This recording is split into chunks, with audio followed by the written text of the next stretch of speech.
serious crisis this country faces, which is the inability of the government to put a secure and affordable roof over the heads of hundreds and hundreds of thousands of working people, of young people and many others who are impacted by the housing crisis. And it confirms the need, in our opinion, to support the protest that is happening this Saturday at 2:30 outside Customs House, the Department of Housing, by housing advocacy groups and people who are facing no-fault evictions at the hands of landlords. They will be protesting at 2:30 this coming Saturday outside Customs House, and we hope all of those who are furious, angry and affected by the housing crisis, by the homeless emergency that we're facing, will come out and join that protest, because as the Commission says, we need a radical reset of housing policy, and in our case, we have been calling for weeks and weeks and weeks just for the government to give an update on the Housing for All strategy progress. They finally agreed to that debate today, but it's taken weeks and weeks. They promised there would be 4 such reports a year. So even in terms of discussing the issue in the Dáil, the government have failed disastrously to take seriously what the Housing Commission is now rightly saying is a crisis that needs an emergency response. The government's targets for housing, hopelessly inadequate. Their ability to deliver, hopelessly inadequate. The proportion of housing that is actually affordable to ordinary working people, totally inadequate. And you can add to the Housing Commission list the fact that there has been no serious action or effective action by the government to deal with the utter scandal of vacant and derelict property, of land hoarding and speculation by property developers and property vulture funds and cuckoo funds and so on. So we're welcome the Housing Commission report, but it is further evidence that this government is simply incapable of dealing with the housing crisis, and we need to get them out of office as soon as possible to demand that radical reset in housing policy which the Housing Commission is calling for. Also, just to briefly comment on the ICC call for arrest warrants to be issued to Benjamin Netanyahu and Yoav Gallant over the crimes that Israel has been committing over the last 7 months against the people of Gaza and Palestine. And again, really the ICC is just confirming what millions of people on the streets across the world who've been protesting against the genocidal horror that Israel has been inflicting on the people of Gaza in front of the eyes of the world, what they have been saying, which is it's obvious. It was self-declared by Israel their intention to commit war crimes and crimes against humanity, to starve the population, to indiscriminately target and kill the population of Gaza in what there's simply no doubt are war crimes and crimes against humanity. But the ICC ruling should put further pressure on our government to finally impose some sort of meaningful sanction against a government and a regime that now has a case for genocide by the ICJ against it, and a request for arrest warrants for war crimes and crimes against humanity. So this should prompt the Irish government to expel the Israeli ambassador and impose every and all sanction that is possible against a regime that is capable of committing genocide, committing war crimes, committing crimes against humanity on an ongoing basis in front of the eyes of the world. Sadly, I suspect we'll just get more tokenistic words from the government, but not words that are backed by meaningful sanctions and action against the regime capable of committing such crimes. Yeah, just to pick up on that, I have to say I was really shocked to see that the Israeli ambassador was invited by the Irish government to the National Famine Commemoration Day at the weekend. This is an issue I've actually been pushing on for proper commemoration and recognition of the famine since I've been in this Dáil, but it is just sickening to have the representative of a regime which is consciously imposing a famine on the people of Gaza as we speak, to to be invited to commemorate our famine, where similarly it was a manufactured famine by British imperialism and by capitalism. And the idea that it is in any way appropriate to have the Israeli ambassador invited to such an event, I mean, it really boggles the mind. I've seen Rodrigo Gorman, the minister, out defending it, suggesting that it's in some way normal or appropriate or whatever. It is the most inappropriate thing imaginable. I mean, the only thing the Israeli ambassador to Ireland should be getting from the government is an eviction notice. She should be sent home. She's representative of a regime that is, committing genocide as we speak, which includes a very, very conscious famine on the people of Gaza.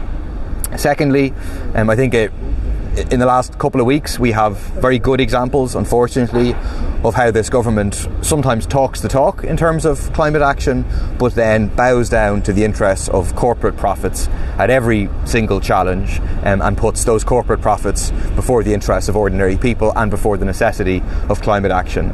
We have reports that the consideration of a ban on further private jets in Dublin Airport is going to be shelved. We have a bill to ban all private jets in this country. We know that private jet journeys are 14 times more emitting of carbon than journeys by regular commercial plane, 50 times or more polluting than journeys by train. The idea that no cap for private jets, no ban on private jets, and that ordinary people pay the price, again, is demonstrative of the kind of approach that this government takes to climate action. The same appears to be happening in terms of data centres, where the government, the Department of Enterprise, their own experts, are saying to the minister that it is not possible to continue to expand data centre usage of our electricity, currently at 18%, for that to go up and up and up towards 30%, that is outpacing the development of renewable energy. So every additional renewable power we're bringing on stream is simply going to the big tech corporations. And then at the weekend we have the lobbyists for these big tech corporations out saying we need to continue with this, when in reality this data is the toxic waste of the 21st century. We are the highest in the world in terms of per capita data centres. They provide very, very few jobs. They use an enormous amount of electricity. They use an enormous amount of water. All of this is going to accelerate even further in terms of AI. And really the conversation we should be having is what is happening inside these data centres. Because the conversation the government wants to have and the data centre lobbyists want to have is to suggest that, when you're putting something on Twitter or you're accessing your health data or whatever, that's the kind of stuff that is happening in data centres. That's some of what is happening in data centres, but a lot of what is happening in data centres is the running of algorithms to target you with ads for things that you didn't know you wanted and to create a new manufactured want. That is a huge amount of the energy that is being spent, but we need to effectively open the books on these data centres so society can decide what's important, what's socially useful, what should we be spending energy on, and what should we not be spending energy on. Finally, I'll just make the point that the Fine Gael is running for election on a promise now to not extend sick pay. I'm not sure if people saw the video with Pascal Donoghue, where he had, I think, 20 points for businesses. Point 12 was a promise not to extend sick pay. That's a promise that they won't make in the Dáil, that the number of days will go up to 7. This is promised at the time of the legislation. We pointed out that unfortunately it was left to the discretion of the minister. We were told at the time, no, don't worry, these would all come through.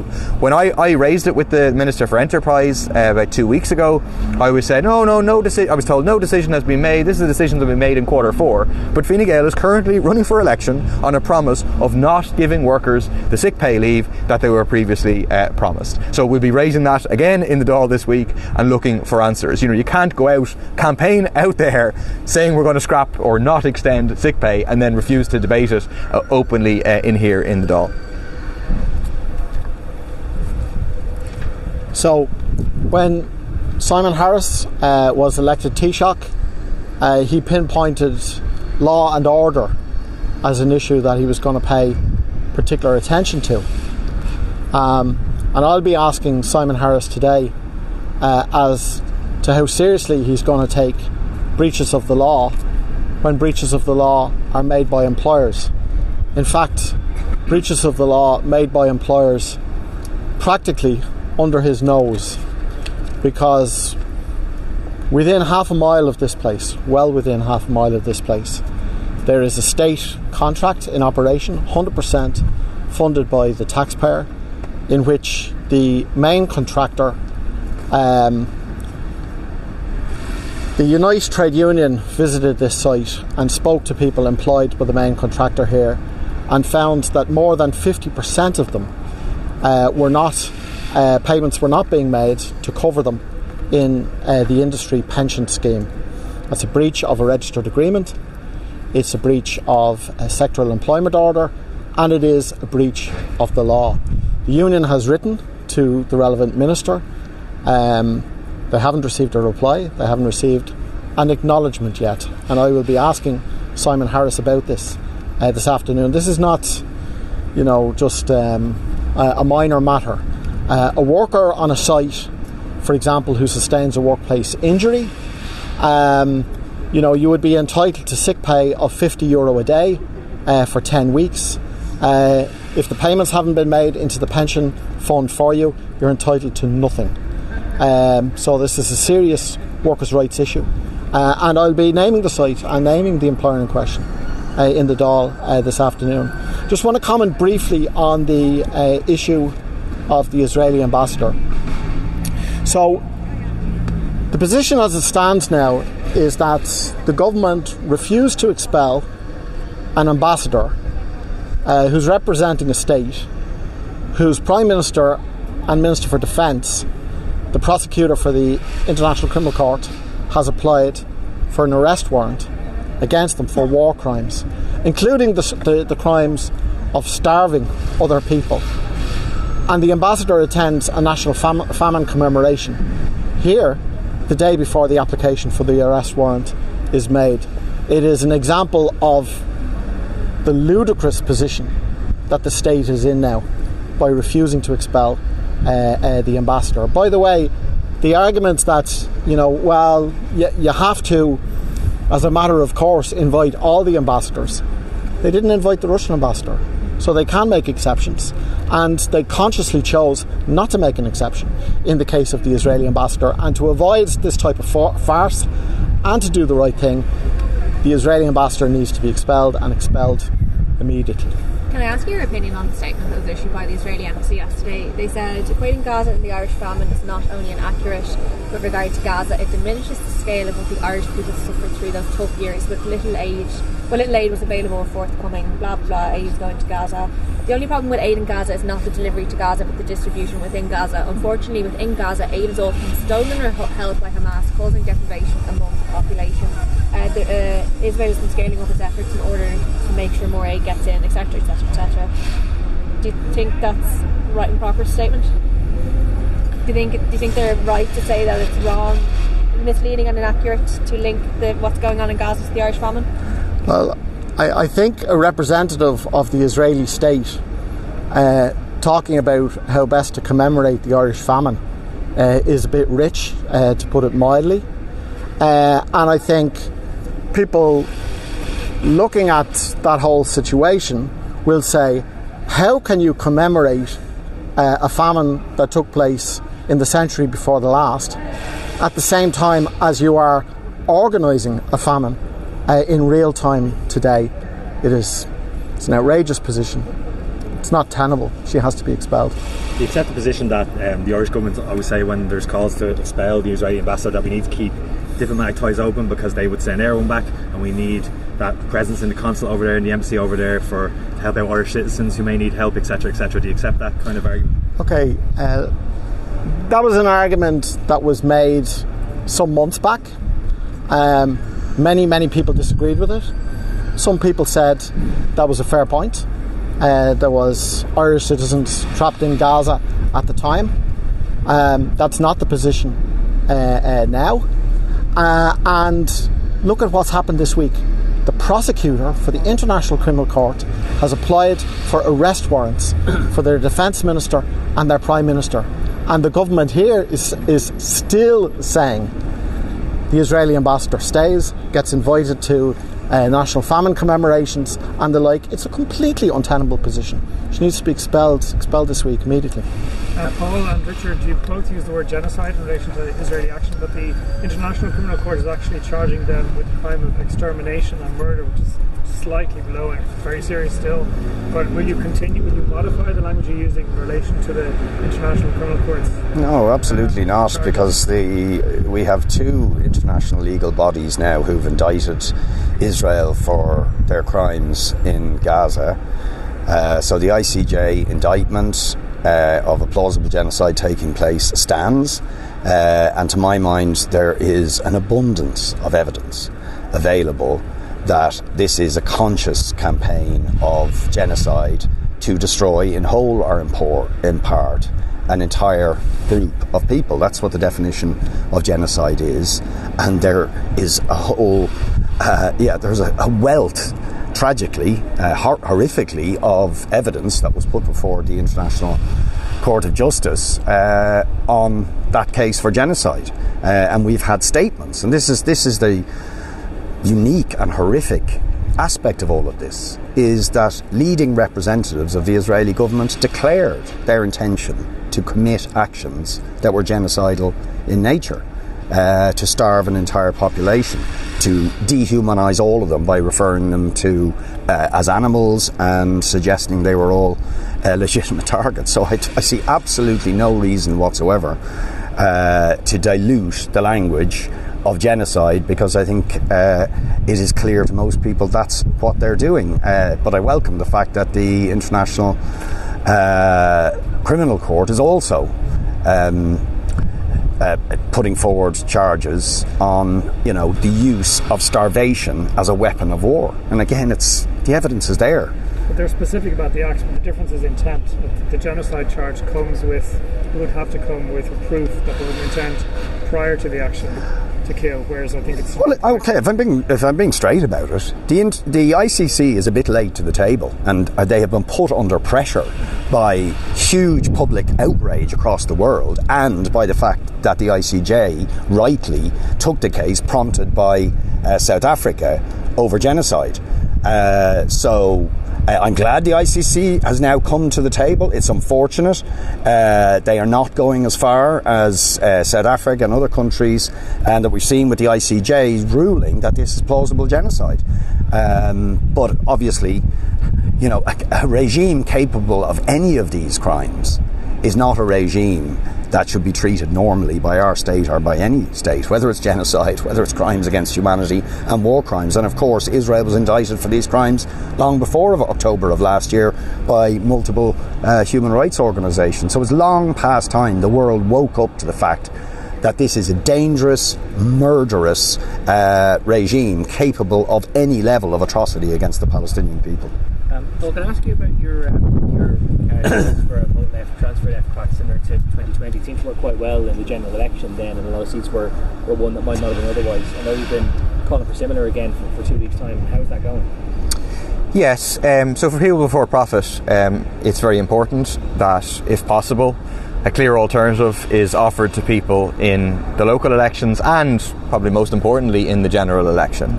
That people should be able to go into these elections with a clear choice of continuing with the failed policies of Fianna Fáil, Fine Gael, versus a clear left alternative that commits not to put Fianna Fáil, Fine Gael back into power, that commits to use public land to build social and genuinely affordable housing, that commits not to engage in scapegoating of asylum seekers for the failures of the government and the policies that have led to the enrichment of developers and corporate landlords and so on, to take climate action and so on.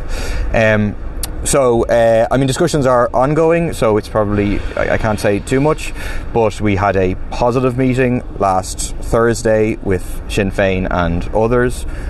We have another meeting tomorrow.